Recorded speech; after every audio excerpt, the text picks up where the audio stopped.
Well, good evening, morning, afternoon, wherever you're listening to this. We're live at the moment at 8 p.m. in England, so you can still see a little bit of sun coming in the window here. We've got quite a few people joining us, some new faces, certainly one very new face to the Society, who's our special guest for our hangout for this evening. So we've got a couple of people I can see along the bottom, Peter's, Watson and Cooper next to each other. Susie's behind the arrow. She's doing all the techie stuff, so you may hear a voice come out of the one place arrow. That's Susie this evening. Janet's also joining us, but our special guest for this evening is Chris Emerson. Chris has joined us. Chris has been working predominantly with me, who's been trying to coordinate the foundations of our mapping project. Anyone who's a Society member will know that we put in for a grassroots grant with Skipton Building Society last year, towards the back end of last year, and we were successful. It's not an enormous grant, but it's certainly a very good start towards our mapping hopes for the future. So I think, without sort of saying too much about Chris, because we've done a little bit of a run through, so that the technical stuff runs fine. So I'm not going to spoil your thunder, Chris, but just a little bit of background about how Chris has got involved. I actually met Chris at a local networking event, a business networking event, local to here where I live in Wiltshire, and Chris is based just outside Bath. And he is a specialist in the field of mapping. So I think probably now, Chris, is a good idea to pass over to you, so that you can give us a little bit of information, background, some of the probabilities or possibilities, perhaps I should say, with regard to what we can do. Perhaps also what we might not manage to do within the budget that we have at the moment, and then we'll open it up to discussions. I'll keep an eye on the Facebook group and also the Google Plus community, so if there's anybody watching this on slight delay, please feel free to type in those places, Facebook or the Google Plus community, and I'll try and ask the questions or pose the questions to the group that are here. So I'll pass over to you, Chris. Okay, great. Thank you, Kirsty. Let me just share my screen. Can everybody hear me, by the way? You're a bit faint. A bit quiet. I've been told I need to project my voice a bit. So please do say if I'll do my best, and if anything's missed, don't hesitate to sort of stop me as we go along. So now, if I just share. That is very faint. Okay, is that any better? Is that any better? Yeah, that's better. Okay, I'll try and put the microphone as near as I possibly can to my mouth. Let's just try that. Okay. Okay, can everybody see the screen? Yes. Yeah, you can see the presentation screen. That's good. Okay. No. You can't see? No, I can just see a blue man. Okay, hold on a second. Let me try again. I can see you. You can see me. Right, you should. Now, can you see my? Yes, got it now. Screen? You got it. Got it now. Thank you. Okay, fantastic. Okay.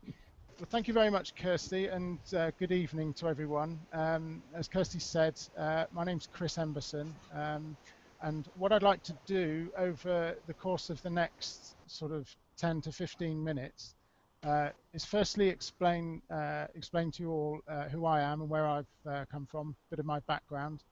The concept, secondly, the concept of the mapping project as I understand it, and thirdly, to walk through, to have a look at some sort of example applications and sort of open this up as a discussion, so that I can sort of glean as much sort of feedback as possible, and hopefully we can take it further from this evening.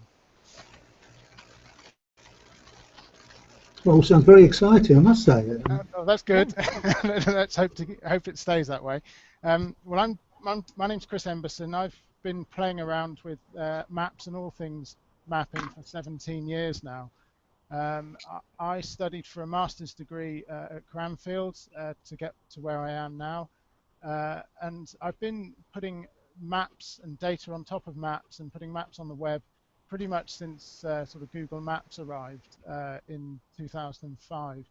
And Google Maps, in doing so, they really sort of open the doors of the sort of industry of geographical information, really. Prior to then, it was really much, wasn't really very well known. Nowadays, most people are very comfortable using Google Earth and zooming into to see their garden shed and such like. And really, the internet has really unlocked that. So my business, Innovation Mapping, I set up towards the end of 2012, and my geographical information career, really, throughout my career, I've had a lot of experience in displaying data on a map that otherwise you wouldn't see, things such as like human behavior, vulnerability, and that sort of thing.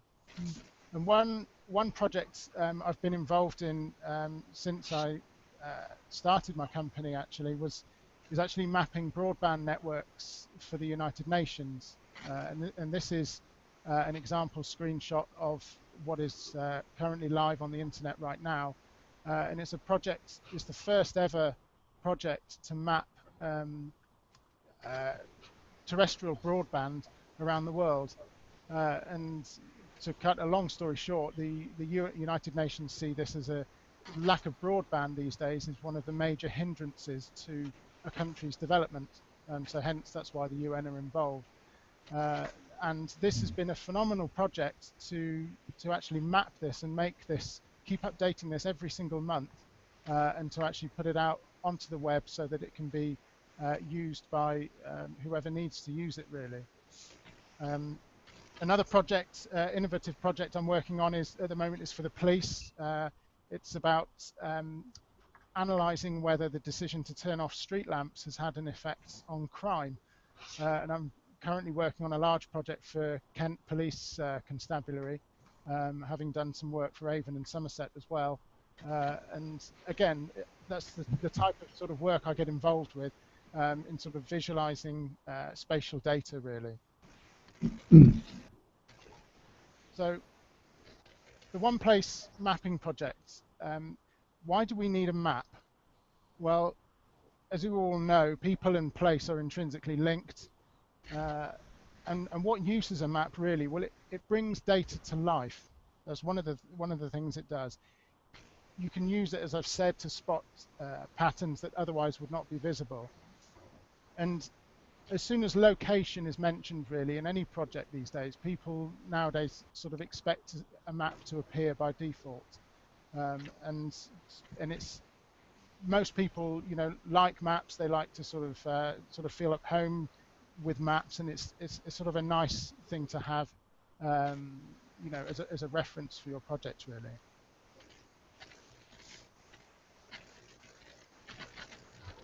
So how can this be achieved? Well, since I met Kirsty, we've been talking about this project for a while, and I've obviously got a good idea of what kind of needs to be achieved, and I've come up with quite a useful analogy in terms of, and I've called it the building a house analogy, really. So you, as the stakeholders in this project, are building somewhere to live, if you like, which represents this web mapping application. And I wanted to use this analogy because from a technical perspective, I think it captures quite well what can and can't be achieved within a given budget. Now, in order to build a house, of course, you need a builder to build it, but you also need building materials. Now, there's such a thing called open source, which is very prevalent now in the world of web mapping and GIS. And there are mapping frameworks out there available completely for free, even for commercial outfits like myself, completely free for use. And that's the open source paradigm. In fact, the UN work that I showed you a couple of slides ago, that was built on a completely free to use open source framework. That means that there's no licensing costs ongoing licensing costs. You're obviously aware with software licensing with the likes of Microsoft, where you buy Microsoft Office, you're paying Microsoft a fee every time you update your software. well, this software that we use to put this map onto the web will be completely free. So it's a bit like all of the building materials, to build your house will be completely free. Can everyone hear me okay? Hooray, yes. Yes, I can hear. We're all good still, okay. Yeah, good. So yeah, so consider the mapping frameworks as the building materials. They're all free because the frameworks are open source. What isn't free normally, of course, is the builder or the web developer to put it together. Now, for this project, I'm prepared to offer my time for free to you to get a basic building together to get you up and running. So we could consider this, as you like a basic rectangular bungalow, okay? And obviously, as time and budget permit, you can then grow, build, and extend the bungalow in all directions to suit the project as it grows, and you know, onwards and upwards, as it were. There is a really another sort of extension of the analogy, and that's concrete foundations, really. Now, underneath your project, really at the heart of it lies, or will be lying, a central database, which is where you'll be housing all of this data. And it's a bit like the concrete foundations to a house. And if you get that right and make it robust enough, it's just like the foundations on you know, you would build for a bungalow. You can then put a 10-story building on top of that if you do it if you put the proper foundations in. And one of the things that has struck me from the start about this project is that it is very innovative, because I don't believe that this has ever been done before, where people have spatially referenced so much historic data in this way. And I think in time, and as the data grows and the database, you know, more and more users join and contribute, then you'll end up with a database that's extremely valuable, because ideally you'd be able to look at sort of migration flows from one place to another with different surnames and for different reasons and all sorts. And so the sort of potential really is huge. Yeah.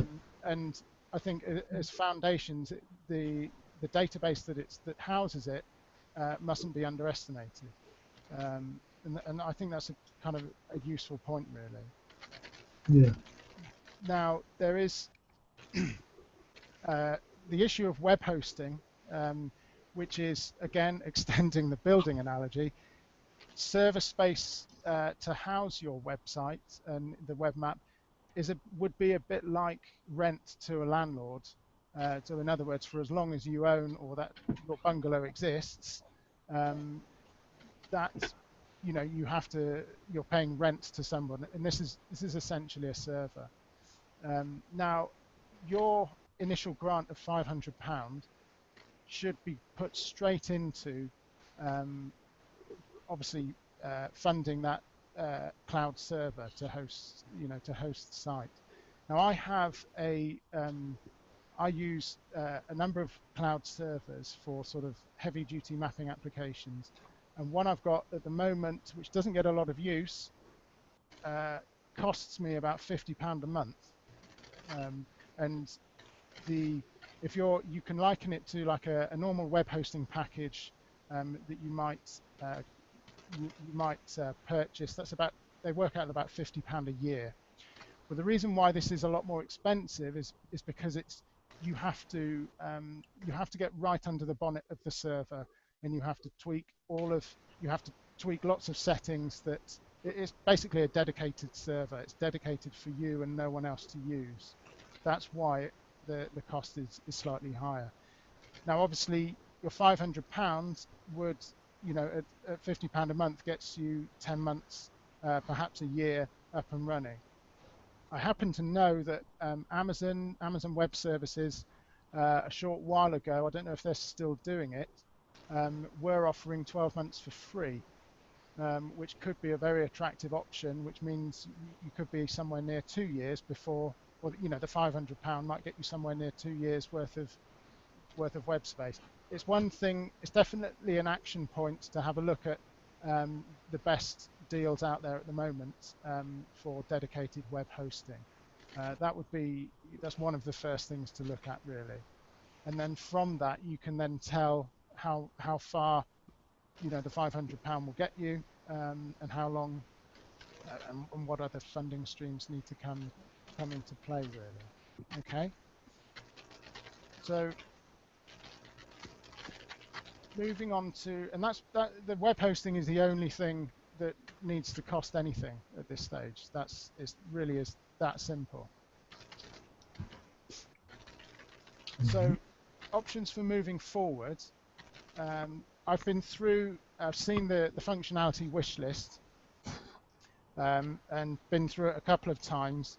And if we go back to the sort of building analogy, we'd need to consider at this stage like a basic sort of flat pack bungalow building, if you like, or something that's out there that's pretty much off the shelf that we could use to get you up and running. And with it being open source, of course, that means that you can hire another web developer, me or anyone else really, to come in just as you would a builder to extend it and take it further. Okay. So what are the frameworks, and which ones are the best? Well, at the moment, so far, I've actually identified 3 called Geonode, Nepnode, and UMap, and we'll hopefully be able to flip over onto a web page in a second to be able to show you these. And after this sort of meeting, it needs you as stakeholders really to evaluate the examples of these and sort of see whether they might fit. They may not. I know there's lots of different elements of functionality that are needed, but I have a feeling that one of these might do as a starter package. So equally they might not. So I really need the feedback, really. And I certainly don't believe that's an exhaustive list either. I think there are lots more. They're being developed all the time. So it's something to take forward, really. So if I might just try and let me just see if I can swap over onto here. I can hopefully. Now, has the screen changed for everybody? Yeah. Yes. Yep, certainly has. Fantastic. Okay, that was good. Okay, so this is Geonode, and as you can see here, it's an open source geospatial content management system. And in a nutshell, that's pretty much what you're looking for. Now, this is a page that it would be obviously good for everyone to have a look at. And on the left-hand side here, you've got for users, create and share interactive maps, upload, manage, and share geospatial data. This is the sort of thing that you need to do. At the top here in orange, you can click on try the demo. And in true Blue Peter fashion, this is what I did earlier. And it will take you through to like an example landing page that you would have, which you can obviously adapt. And navigating through to the map, this is an example application of somebody that's uploaded some rivers and streams data in the United States. And it's pretty simplistic here, but actually what this is doing is quite sophisticated in sort of mapping technology terms, really. So you've got this very much interactive window where you can zoom in and out, and pan around as you would expect to do, really, and play around with base layers such as satellite imagery and all sorts. This person, as I mentioned, has uploaded some streams data, and as you see, you're clicking on a stream and you're getting values back, whatever they may be, and obviously, this would relate to whatever data you decide to put up there. And in terms of frameworks, this is the framework that this is built on is really quite robust, and that's why it's sort of #1 in the list, really. This there are lots of options here to query the data, to print the map, and do all sorts of things. So Geonode, I thought right from the outset, is something that might suit. Moving across to Neponode, this one I thought was particularly good because we've got this element to it called MapWarper. And the map warping is a term that's given to georeferencing, normally historic maps. And clicking on the map warper, going through the pages here, actually takes you through to a series of different examples that you can have a look at. And I've picked one out, and it's this lakes transmission project in North America. And what this person has done is as you might imagine, has wanted to georeference an historic map, and you've even got a slider bar so that you can sort of see it in reference to the terrain of the present day, really. And it's this type of functionality that this is really kind of this is quite powerful. This sort of thing wasn't possible to do this even sort of 3 or 4 years ago. So this is new and innovative, and it's quite impressive, really. So Neponode is an extension of Geonode, and those two together, I'm wondering whether those two could be, the two of them together could actually capture quite a lot of the functionality you're after. But by all means, please do take a look around those two sites, and I'm happy to send the links across if you didn't get them. But there may be something here that really resonates with you as stakeholders, and you might think that one of these really fits the bill. The third one on the list was one called UMap, and this actually started out as being one of the ones that I thought that would be really good for you, purely because there was an example here of the Père Lachaise cemetery in Paris, where lots of famous people are laid to rest, and one of the examples there was you could log in using Facebook or any of the other common login systems, and actually add data, draw polygons around different parts of the cemetery, and then add, sort of family history names. And I immediately saw that and thought, wow, that's, quite near to what we're looking for. I've struggled to find the actual example. I don't know whether it's been taken down. There are lots of examples of the UMap framework. There's on the home page, it actually says map of the UMaps, I think it's up here, map of the UMaps, here we go. And there are literally thousands, hundreds and thousands of them that have been put together, and it's worth having a look. And by doing so, you could quite quickly cut through to the sort of chase, if you like, as to what you're really looking for. And like I said, again, as it's open source, it would be a case of sort of replicating what's there and using it for your own, really. So that, in terms of presentation and sort of me talking, if you like, I wanted to sort of open it up now, and if we could have a bit of a discussion and sort of feedback on what I've presented, we could take things further, hopefully.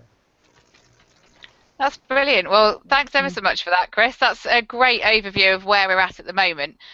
Just so you know, the people that are in the room, there is a face behind the actual face. So I think Alex is just watching at the moment, but Alex is down in New Zealand, so I think she's going to be typing if she's got any questions to ask you. You've got Janet, who's in Lancashire. Whereabouts are you, Janet? In Lancashire, yes, Rosendale in East Lancashire. There you go, Rosendale. I knew I'd get it wrong. I wouldn't have pronounced it right for a start. And then you've got Peters, Watson and Cooper. Peter Watson is left of the two Peters on my screen, so I don't know if he is on everybody else's, but certainly, yeah, we've got a lot of interested parties in the room, so I don't know who'd like to start off with some questions for Chris. Yeah, I'd like to, if I may, just to ask about, Chris, if you have looked at also at my at new Google Earth, because I've only just sort of I looked at new Google I looked at Google Earth a couple of years back. And Yep. I've only just looked at the new version, which is I think quite new. Doesn't that do what we want it to do, with the added attraction that we can populate it ourselves individually and collectively bring it together into the UK map? I haven't thoroughly searched it yet. As I say, I only discovered it today, but it looked to me as if it might do the trick as well. The only thing with Google Earth is, well, there's a couple of things actually. There's Google Earth released quite a few years ago now the Google Earth plugin, which meant that you could integrate a Google Earth map, if you like, into a website or a web page. And it's actually, as per the image that I showed on one of my slides of the broadband maps, that's data overlaid over the top of a Google Earth sphere, if you like, using their API. Google, in their sort of wisdom, have decided to turn off, or will be turning off, the Google Earth plugin later on this year. And to my knowledge, I don't think they've replaced the Google Earth plugin yet. I am keep watching this space very sort of carefully. But the thing with Google Earth is that it can't be. You essentially need to build your own bungalow. You need to build your own building, and that needs to be dedicated for the society's use, you know, and everything to it. Anything that you publish on Google Earth, I mean, you can draw whatever you like over the top of Google Earth. There's no problem there. But in doing so, part of Google's license agreement would mean that that data, or Google have the right to use that data should they so wish. So by putting it onto Google servers, you're effectively giving your data to Google. Now, certain organizations, you know, have no problem with that, but to my mind, I think Google's great. Don't get me wrong. I think it's a fantastic service. I mean, we're using it now. But in terms of the mapping world and Google Earth, it's a little bit up in the air at the moment. And I think, you know, that would be my only thing. I think what you need to do, you need to be able to have your dedicated own building, if you like, and build your own system, and then if you're doing that with open source technology, you're not reliant on any other big sort of corporate juggernaut like Google to come along one day and say, oh, by the way, we're allowed to put adverts all over this, or we can have that data because, you know, you signed up to it all that time ago. Yeah. So as long as the examples you've given us are at least as good as that, then that's fine. Absolutely brilliant. You know? Yeah. I mean, I think the good thing is that what can be done now, actually the one technology that's actually catching up with Google very quickly, and is probably overtaking it, is one called OpenLayers. And OpenLayers 3 is the latest version, and OpenLayers have a globe format. It's called OpenLayers Cesium, and it's going to be, I would expect, because Google have turned off their Google Earth plugin, I suspect that OpenLayers 3 will overtake, and it's completely free. There's no giving your data to OpenLayers. It's a community project. So I think if it was a globe sort of format that you think would work, OpenLayers 3, which integrates with these technologies that I've shown, is probably the way to go. Thanks. Can you hear me, Chris? Yeah. Yeah, sure, yeah. Yeah. I was going to ask about OpenLayers because I use that in a very simple way on my website. Oh yeah, yeah. OpenLayers is fantastic. Yeah. Certainly been very easy for me to use in programming terms, but yeah, it's. I mean, obviously, being a community sort of based project, I found that OpenLayers has not been the best, never the best in terms of documentation. You know, with a lot of open source projects, you don't get the manual, you don't get the telephone support backup. But the UN project is completely built using OpenLayers, and actually coincidentally, it's the Google Earth to OpenLayers 3 globe format that I need to get my head around later on this year anyway when they turn that off. So it's yeah, OpenLayers is a fantastic tool, and it's great, and it's become the kind of the default mapping API really for projects these days. And if it doesn't, you know, if it doesn't integrate with OpenLayers, or if OpenLayers isn't considered in the development cycles and streams, then it's nowhere really. So OpenLayers, I would one of be the things I meant. Sorry, you're breaking up a bit. Breaking up there, yeah. Sorry, one of the things I meant for mapping is. Hear me there? Yeah, Yeah. I can hear you now. Yeah. Yeah. Yeah. One of the things I mentioned, or would like, is to be able to use whatever we have from my own website. Can these technologies sort of interface?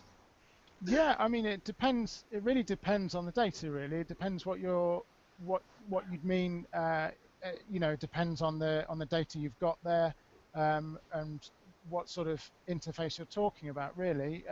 Well, the sort of thing I've got at the moment is, for example, I've got a lot of data about who lived where in what censuses. Right. Okay. And I would love to be able to show that. Show the village with people in different houses and showing them moving from one census to another. Yeah.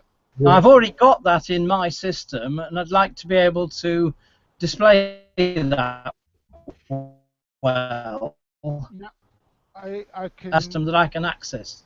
Yeah. Well, it can be done. You need to be publishing your data in a way that the map can consume it essentially. Yeah, I'm happy to do that as long as it's sort of documented and. Yeah, I mean, there's no reason why that can't be done. There's no reason why that can't be done. Whether that's beyond the scope of the initial bungalow, if you like, it depends. It depends on the data and everything. I imagine it is, in a sense that I'm probably more technical than the average, so I'm sort of looking to, you know, I do GEDCOM, you know, genealogy transfers and use standards for moving things around. It's nice to be able to do that with the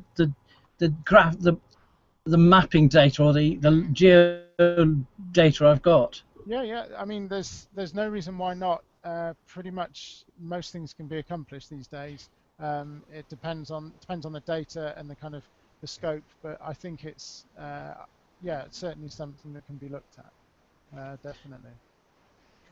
There's no problem with any of these in terms of going down to very low detail, is there? Like a shed or a fence? No, you're essentially looking at, in order for that. Hi there, have we got Susie's back. Oh, right, okay. She's had technical problems. We've just been carrying on behind the scenes. No problem. Sorry about that, everybody. Yeah, in terms of just going back to the question there, in terms of sort of scale and resolution, yes, there's no problem with that. It really depends on in terms of free map data, the best source for free map data that we'd need to be referencing is from the OpenStreetMap project. If you go to openstreetmap.org, you'll be able to see the map, the global map there that's being digitized and added to by a community of free, contributors for free, basically, to populate a map of the world that's free for everybody to use. And that's one useful thing to actually it's a very good point to make actually in terms of data licensing. I mean, in this country, we're actually, I believe we're actually the most data-rich country in the world in terms of geographical data. But a lot of our, and to give you an example, the Ordnance Survey map and remap this country every single 6 weeks and add to their colossal database called MasterMap. And in that database, every single lamppost has an ID. And it's a database with 500 million features in it. Wow. And that's the Ordnance Survey. But the problem is with that is that to use that data, that comes at a colossal price. It's somewhere in the region of about £30,000 a year to use their mapping data. And for most people, obviously, that's way beyond what they need to do and accomplish. Well, the OpenStreetMap project started in London in, I think it was 2001 or 2002. And it was primarily designed because, devised, the idea was devised because of the sort of lack of availability of spatial data back then. Things have changed. The Ordnance Survey were told by the government to unlock some of their data and release it for free. Things aren't anywhere near as bad as they used to be. But having said that, the OpenStreetMap project has gone from strength to strength. And it's pretty much been populated by people walking around with GPS devices and then uploading and literally mapping parts of towns and then adding it into the colossal database. And in order to sort of to get this map up and running, it really is a question in terms of how you manage or use that data. It depends. I hope I'm not going too technical here, but it's a very valid point. When you're starting out with not too many users, if you like, you can use the map data on the sort of example and development servers as they are. As time goes on, it may be that as the server and the users sort of grow, depending on the scalability of the project, it might be necessary to sort of use or assign a portion of your web server for just for housing the OpenStreetMap base layer, if you like. It's a very good point, one that I have been thinking about and one I have to deal with most, all the time. And it just depends on the scalability and how quickly your project grows, really, as to how we do it. One of the other things that's happening in our village. Sorry, That's all right. That's okay. Go ahead. One of the other things that's happening is we've got 1 or 2 people doing geocaching. Oh yeah. So they're doing using the geocache stuff and taking people around sort of a treasure hunt or whatever they do. And I would love to be able to use this sort of thing to guide people around the village where they're looking at what they see and they're being told about the people who used to live in this house or what happened in that particular street. That's well, absolutely. I mean, sort of a custom sort of they call it like a custom skin, if you like, to a map. But there's no reason why you couldn't have a sort of a custom element to the map that depicts certain like a sort of like a tour around, in a sort of circular way around a certain area. There's no reason why that can't be done. The essence or the essence of this type of mapping is that you would be able to add anything to the map yourselves in terms of additional layers, and by that I mean sort of custom points, lines, and polygons. And so, and using those 3, you can pretty much accomplish most things in terms of custom layers, really. And also different dates of the old OS maps, different versions and revisions. Yeah, that's a really valid point as well. And really, we're back into the sort of thorny issue of data licensing. And I know that historic maps, some of them are they're gradually being released, but there are companies out there that make money from selling people historic maps of certain areas. So in terms of it does depend on how it's being done. If it's a case of you going to a library and sort of photocopying the section of the Ordnance Survey map that's in the public domain now and then putting it onto the map, there's no reason why that can't be done using the the MapWarper software. Again, it depends on the map, the license, and and the license that underpins it really, as to whether that can be done. Right. Licensing is one of the most difficult parts of my job, and it's the if it wasn't for the open source frameworks and the sort of the momentum that's gathered, I probably wouldn't be able to do half of what I'm able to do. Gosh. Okay. Certainly, in terms of the data, if my village isn't done on OpenStreetMap, quite happy to do it. Well, that's yeah. Yeah, absolutely, and that's you can look at a couple of in the early days of OpenStreetMap, you could actually compare two towns together, and it's almost, you could see that it was quite obvious that Bath was actually mapped quite quickly, even down to little pathways that didn't exist on Ordnance Survey data. Then you go down the M4 slightly to Chippenham, and there's literally vast open spaces where just people hadn't caught on really. It's not so much the case now, but it's definitely there are lots of small populated places that aren't as well represented on there. Definitely. Okay. Any other questions or comments or suggestions? You've baffled everybody, Chris. Sorry. Kirsty, can I ask? Listen. Yeah. Sorry, Peter. What you were looking for for your needs for this sort of mapping? Well, as I said to Chris, it's very much a case of trying to talk to the rest of the society, really, because let's face it, the chances of me being able to actually find time for my own study at the moment, Peter, are pretty damn limited. Right, yeah, okay. So, in fairness, I've got an incredibly small parish. I think, Chris will concur with the fact that actually the comment that Peter made about the census and moving people in the censuses, we've talked about that when we've met previously, but I don't have a massive kind of, I suppose, skyscraper vision of where this is going to go for my study, because quite frankly at the moment I don't even have time to do the basics. So so I don't have the person who, well, I was behind this with Kim Baldacchino originally, in terms of the vision of where we wanted it to go for the society, but it's most certainly not an individual thing that I'm going to manage to find the time for, I don't think. So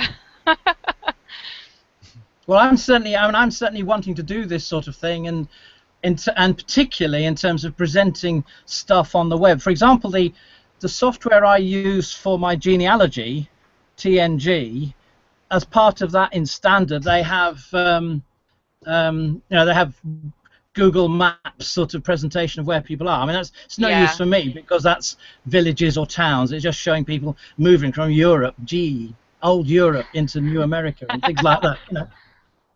Yeah. But I need it much more detailed than that. Yeah.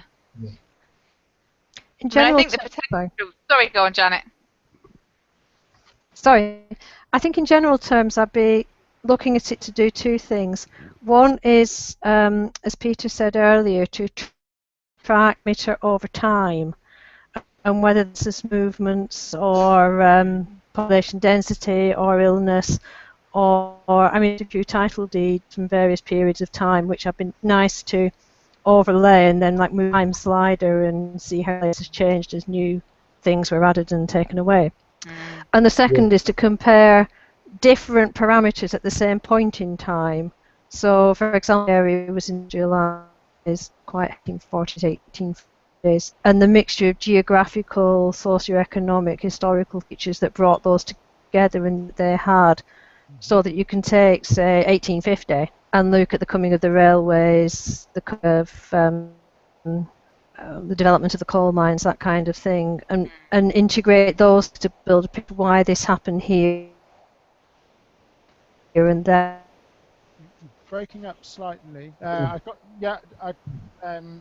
Janet, I got most of that. Yeah, and I think that's a fascinating thing to be able to map and to sort of bring together, and that really is the essence of a geographical information system really, and where the value comes in.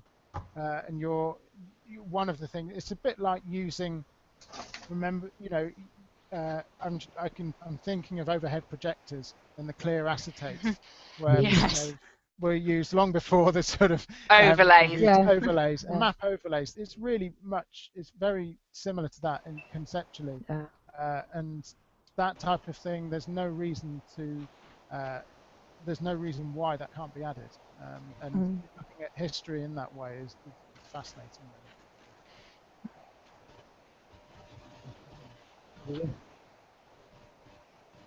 I think we've got two people almost in the dark here. I don't know where Chris and Susie are, but it's almost pitch black at your end. Chris has got. You've got light at the back of you, Chris, but nothing on your face. Yeah. I know. You're hiding in the dark. Yes. No, I'm looking at the sun outside of Kirsty's window and thinking, are you? She's in the south.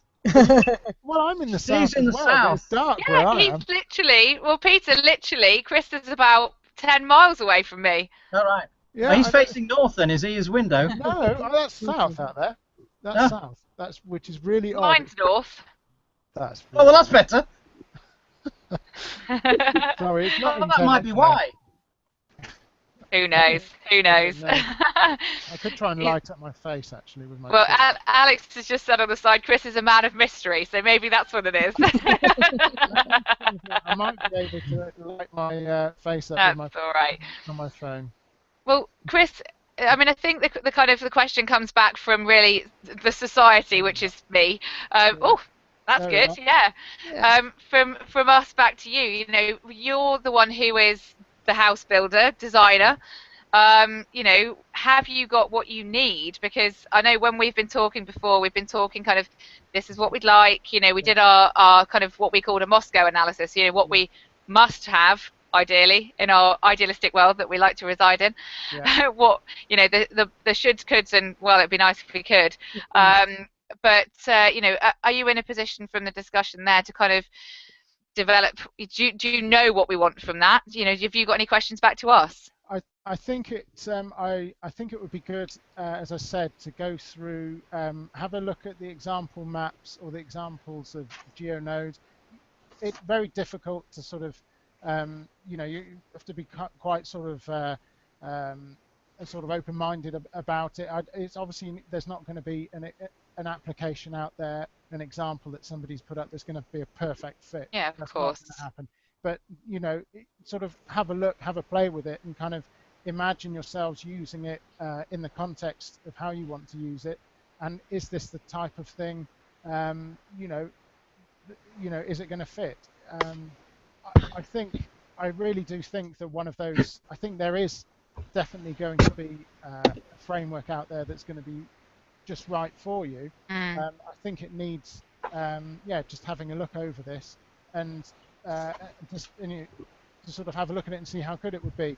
And the other thing, of course, is the hosting. And we need to look into the hosting packages, particularly Amazon, if they're still offering that 12 months free offer. Then we can start to, and then the process I would suggest is that I obviously wouldn't recommend, from the word go, turning on like an Amazon server and then not being able to use it for 7 months because I'm developing. What I would do is put something together on a development server here, which is inside my four walls, and then when there's something up and running, kind of working, then you sort of push it out to an Amazon server that way. So yeah, I mean, would we be able to get that server now and then put it on hold until we're ready to use it, or is that not possible?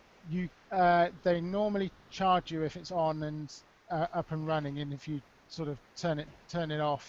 Okay. You turn it off, you don't pay, but then you lose the settings that you've spent time setting up.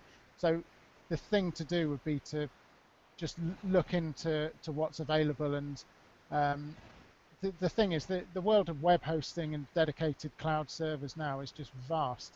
And there's a company I use called Luna Cloud, and they're great. They're not the most expensive. they're probably not the cheapest anymore, but when I started using them 2 years ago, they were one of the best out there. So, you know, it's, I think that would be a useful exercise in you know, one of us finding out dedicated or one of the most cost-effective dedicated server providers out there. That would Right. definitely be a useful exercise. But yeah, there's plenty to be done in getting this working and up and running. And like I said, it might not be one of these frameworks there might be something else that's far better. Can you give us the names of them again so I can jot them down, please? Yeah, of course. I can go back to, I'll just share my screen and if I can find it. Hang on. We can see the light then. See the light. Hang on a second. Right, let's just go back to that, which it's struggling to do.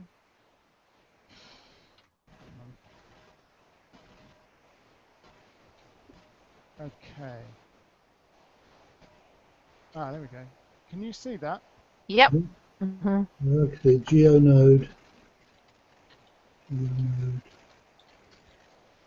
Lost you again. There we go. That's fine. All right. UMap. New map. No, I can't see it on the screen. Oh, it's all right here. Okay. That's weird. It's a bit like Janet couldn't see it before. No, it's when there's a noise, somebody's face appears. Yeah, so you just have to select the person at your end and then you see them on full screen. If I talk, does my screen appear for everyone? There we are. Yeah. Yeah. Ah, that's what it is. Yeah, it is. Okay. I think I interrupted Roz there for a while. Roz, did you have something to say? Have you got all of those, Peter? Yeah, I've got those thanks. Yeah. Fabulous. I'm aware that Roz appeared on my screen. I didn't know if she was going to contribute. Random people appearing on your screen, left, right, and centre. Can I just ask you a question? You might have covered this while I was out of the universe, but can I just ask, how do we actually, or how do you envisage this working? Would each society member have their own little space, and they would go around and sort of put points on their map? Or how does it actually work? Well, that's a good question, and one that would need to stem from the sort of design of the foundations of the database. And there are different ways of doing it. You may want and I'm talking off the top of my head here, you might want to have sort of maps that relate to certain censuses only, and you're starting to populate, populate data for the 1951 census year or whatever. There could be a sort of Second World War sort of map and data or movements, migrations relating to what happened, up to and after the Second World War, perhaps. There are different ways of looking at it, and it's at the moment it depends on really what you agree upon as a society and as stakeholders, what you think would be best. You could just add everything onto the map, irrespective of which time period it relates to, but I'm kind of thinking that might get a little messy after a while. So it's one that would probably mean one for a sort of one for a meeting. When we've found a sort of framework that we're happy with, we'd need to kind of sit down and have a chat. Perhaps meet up with Kirsty, maybe some of the others, to sort of discuss this. And set out how, as a user, when you log into the system, how do you expect to sort of interact with the system, and how would you use it? And obviously you've got a login system, a secure login system. It could be linked to a Facebook account or whatever, but there are different ways of doing it. different ways of doing it, and it really depends on what you're after. I just muted you, Susie. Sorry, I thought it was you that had all the background noise, so you have to unmute yourself. That's me. Oh, no. There you go. Okay. There was a lot of background noise, and I thought it was yours, but obviously not. Sorry, go on. I'm sitting here behaving myself. There's always a first time. Kirsty, Yeah. how many of us are involved in this? Is it tens or is it? Well, it's the society project, Peter. So it's very much a case of we need to make the decisions as the main people who are interested in it. So the people who are here tonight listening and the people who will listen on the YouTube recording can therefore put any points across to either myself or Chris. Probably I'm the best person to sort of contain those, and then Chris and I can sort of talk on it, or we can set up a separate mailing that we can all receive, people that want to be a part of it, really. So it's a whole society thing. It's not just a group of people, but obviously there's going to be a group of people that has to drive it forward. Yes, I know, but I wondered how many, are there lots of people's, obviously their needs have to be taken into account, but how many views are, if it's only 3 or 4 people who are really interested, then it's a bit easier to... Well, I think in all honesty, to answer that question, it's the people in the room plus possibly one other who's not here, who are the main people who've interacted and engaged with me so far on things. So it's not a huge number, because a lot of people, I mean, the technological side of what Chris has just been talking about. I mean, John popped in and he's just written on the side, it was a bit over his pay grade. It just, for some people, it's just not something they can understand, the kind of the how-to bit, but they'll then use it.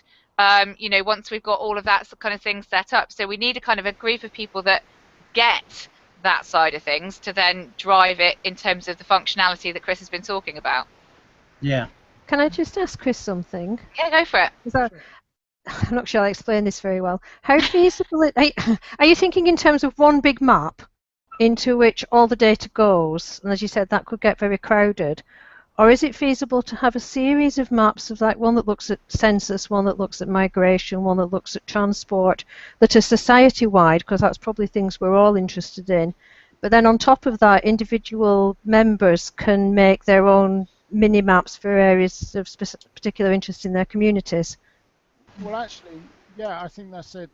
I'm actually thinking that the latter there that you describe is probably nearer to how I You're very faint, Chris. Yeah, shout a bit. I have to shout a bit. Sorry, yeah. Can you hear me okay? Yeah. Yeah. I'd actually I would have thought that the latter was closer to how I would imagine it to probably work, and I think that would probably be useful, more useful that way.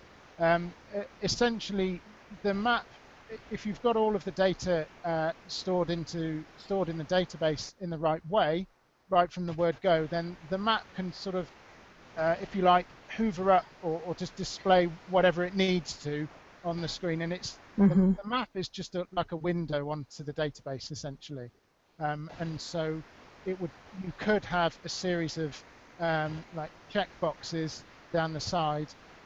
Where the map would be populated by whatever you choose, really. So you could have a series of base layers that could be, relate to a certain point in time.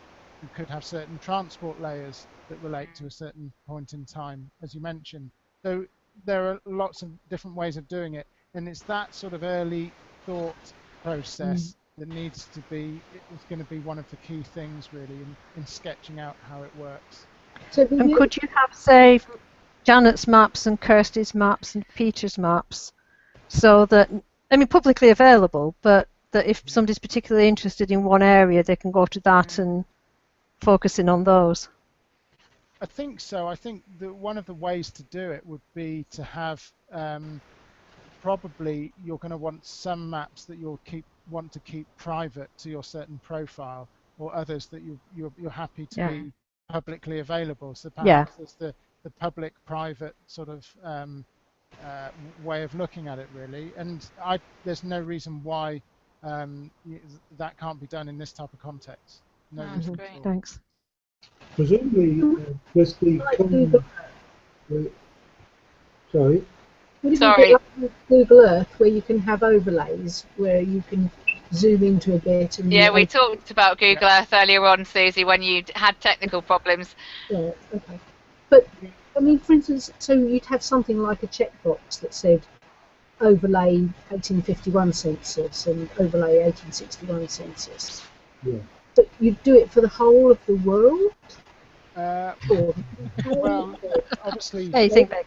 no, I it's don't think. the level of granularity that, I mean, for instance, if I'm involved in this project, you hopefully we're going to do my place, but you can't possibly do every single place.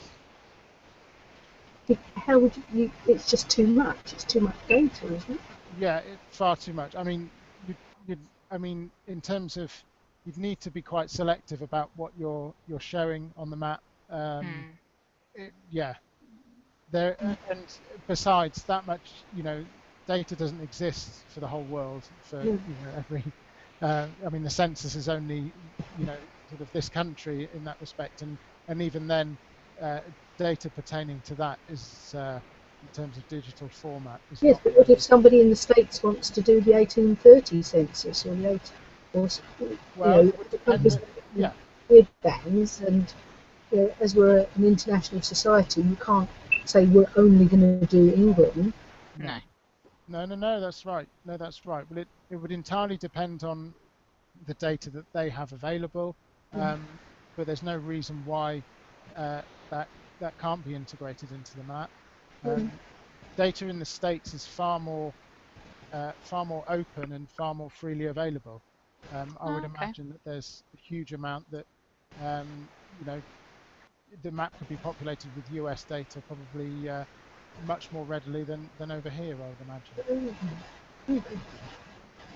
And presumably, the common denominator with everybody and all of the studies is the grid references. So that would have to be a key element in all of the data, I guess.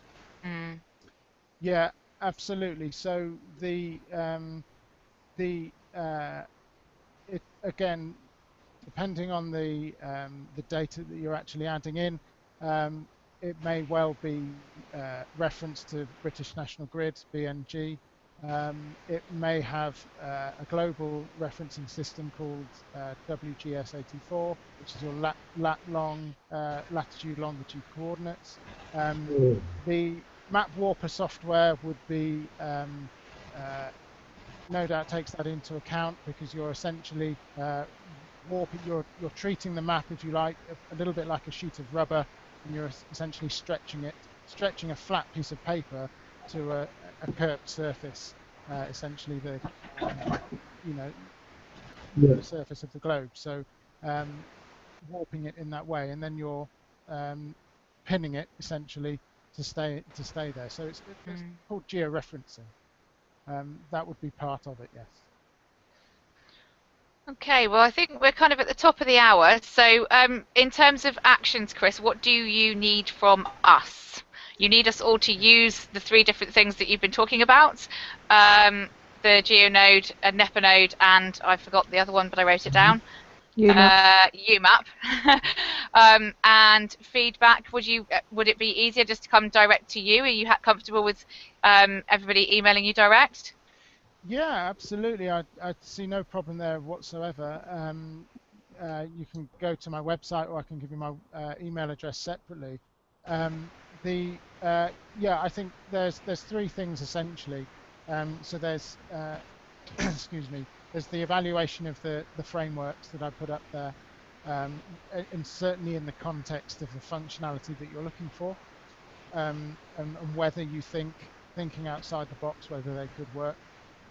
Secondly, of course, there's the hosting environment that needs to, where your starter fund needs to be spent, and how that's going to be managed. It Sure. will require obviously setting up an account with the would-be supplier, and so on.